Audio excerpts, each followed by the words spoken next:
Shav. Shalom, Chag Sameach.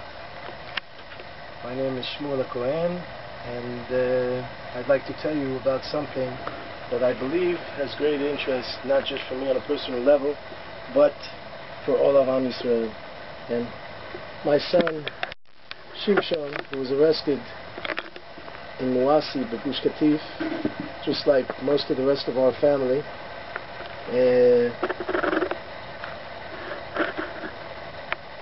was arrested for attempted murder because he tried to defend himself and his friends after they had their heads and faces opened up by Arabs, and nothing was done by the side of defense forces at all. The opposite, they were told to do nothing and just be there, and they got hit by stones also. That's basically the story. The thing is that many people don't know that besides the people that for many reasons left their homes, ran from their homes, or made different kinds of things about all kinds of concessions, there were also a few families that came to Gush Katif to fight because they had no choice, and it's God's land, and it's called Milchemet Mitzvah, and they had to fight because that was a law of Hashem. And because of that, the people forgot completely that those families that were sitting in jail, some were husbands, some were even wives, some were children, and their families were destroyed. A few already have committed suicide. Almost everyone else got divorced, myself included. And the families are the children, partially, in my case, partially with me, and actually with 9 children, half are with me, half are with her, but the families were torn apart, and nobody seems to know or care.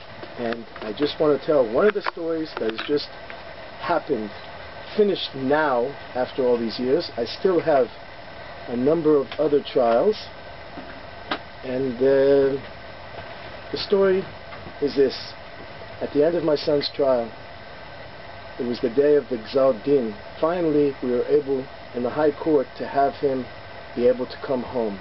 They allowed all the different kids and people that were arrested to finally go to house arrests, but not to their own homes, to other people's homes, so that I could have somebody in my home, a boy was with me, and another one, my son, could be in somebody else's home. But for some reason, they had a very intelligent decision that we could not raise our own children.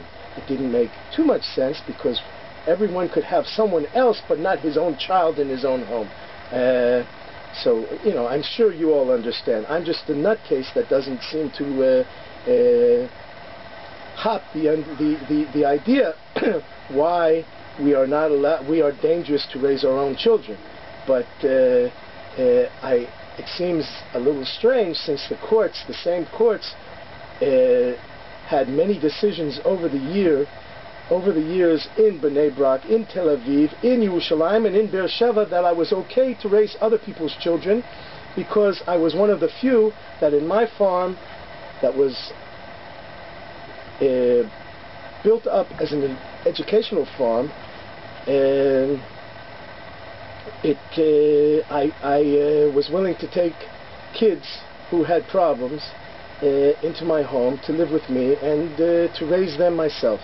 Now, what happened with this case was, at the end, the Gzar Din, which is the, how do you say in English? The Verdict. The verdict of Shimshon's trial.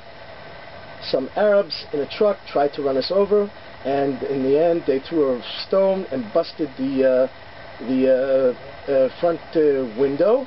And my son, who knew that I usually believe that instead of letting things not be done at all, that we should do something about what is being done, because the Arabs over and over again have used their vehicles as weapons to murder Jews. And in this case, I decided not to do what I thought was right, but maybe I'll have to, now that I know that to start the whatever, to know that what was right